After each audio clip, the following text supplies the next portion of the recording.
Well, about 3, 4 o'clock, they came round and tell us all to close our shops and go home. But so everyone went. I decided to stay because I haven't got a shutter on my shop, so it's open for free all. So I decided to stay there and look after my shop, and I did. I stayed right outside until they came.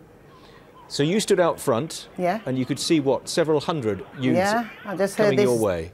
Crowd of people coming, and I decided I wasn't moving. And my daughter was screaming, "Please, Mum, get in." I said, "No, I'm not leaving my shop."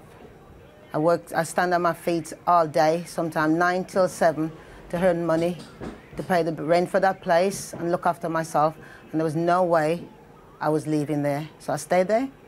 So they came right up to you? Yeah, they did came right up to me. And I told them, "Don't smash my shop with my hands wide open. You're not taking my shop because I'm not leaving here." And they were there for how long as you talked to them? 2, 3 minutes, and when they didn't smash my shop, they went next door and smashed next doors, ran flowers next door to me. What sort of weapons and stuff have they got with them? They had metal bars, and they had the girls had a hammer in their hand, which was hitting the glass with. And I just stand there and say, "You're not touching mine," and that was it. She just carried on, went next door and smashed next door instead. What was going through your mind at that point? They're not destroying my shop. You were absolutely determined. I was determined. I was going to open in the morning because I was quite busy in the morning, and with the bus station just come back, we got to start earning money again because we lost a lot of money in the last a year and a half, to be honest. Was there any doubt in the back of your mind? Were you scared at all?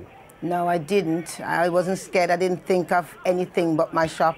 But when I went home last night, I just broke down and cried. I'm not surprised. What about your daughter? I mean, you said that she was pleading with you to go inside. She was obviously watching all this from inside. Well, she stand by the gate. She said, "Please, Mum, please." And she was screaming, "Please, Mum, come in." I said, "No, I'm staying here." And then she comes out after and just stand there with me. And you watch them head off elsewhere? Head off. So I just screamed at them. I said, "I'm a single mother like your mothers. I'm not going anywhere." So was your shop entirely untouched after all this? Entirely untouched, thank the Lord. But along the street, clearly, there's a lot of damage, is there? There is a lot of damage. It looks a mess, really, with all the boards on the street. It looks like somewhere in a foreign country. What do you think now about the people who were doing this? I just think they're just crazy. I thought they was off the head, but they was enjoying it, so...